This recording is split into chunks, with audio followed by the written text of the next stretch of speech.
Anja Endmann is a student at the Chemnitz University of Technology. With the help of this age simulation suit, a patented design, in just 10 minutes she feels 70 years older.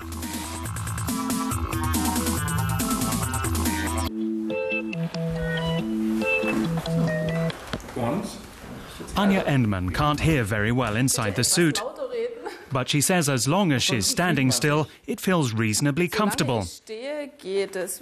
But when she starts to move, the suit feels extremely heavy. It's an eye-opening experience. In the Department of Human Factors and Ergonomics, researchers experience firsthand how age affects mobility and coordination, sight and hearing.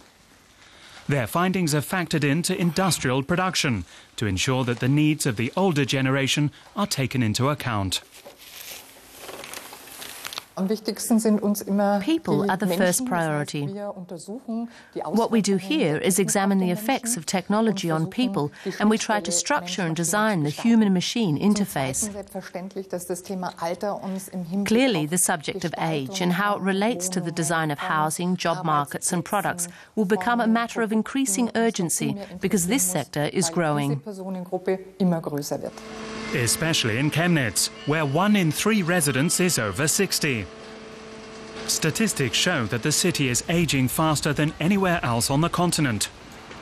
It's home to too many old people and not enough children.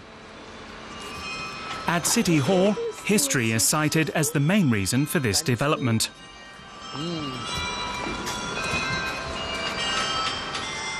After the collapse of communism, throughout the 1990s we saw an exodus of people to other parts of Germany, because that's where the work was. These days we have a well-functioning industrial base again, and we're even a high-tech hub. But the absence of the generation which left in the mid-1990s and started families elsewhere has left its mark on the demographic profile of Chemnitz. The legacy of Marx and Engels, the legacy of communist East Germany. The city is still home to monuments to the era when Chemnitz was called Karl-Marx-Stadt and home to heavy industry. It's only now that the younger generation has stopped heading west. Relative affluence is returning to the city, and it has started addressing the needs of its seniors. Older people have trouble getting around, so it's important to make the city more barrier-free. We've made it easier to get around central Chemnitz, where many streets are cobbled. That's a great benefit to the elderly, but it's also a boon to young families pushing baby carriages. We need to address such issues because all generations benefit. Industry is also starting to adapt to the city's rapidly aging population. One example is Gemak, a microelectronics company where the average age of staff is significantly higher than in other businesses.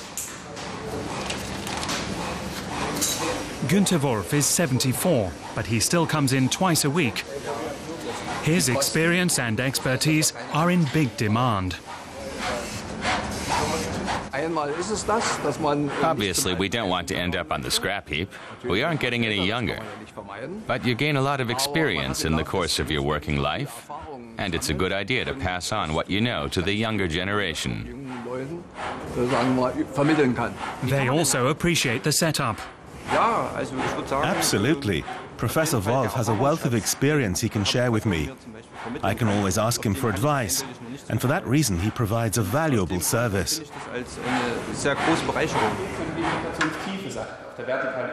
Back at the university in Chemnitz, the lecture hall is rarely this full. Over 800 elderly residents have enrolled for the Senior Citizens Lecture Series. The idea was developed by Professor Roland Schöner, who's also present for today's topic, the future of the European Union.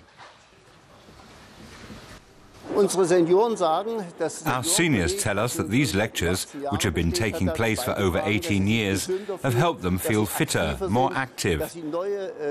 They've helped them find friends and even partners, and they've learned a lot about Germany, Saxony and the world. At Chemnitz Tech, Anja Endmann is researching the topic of driving and the elderly. How easy is it for senior citizens to get into the driving seat? How do they react in traffic? She hopes that life will be much easier for the elderly by the time she herself retires. So, how does it feel? I'm glad my 80th birthday is still a long way off.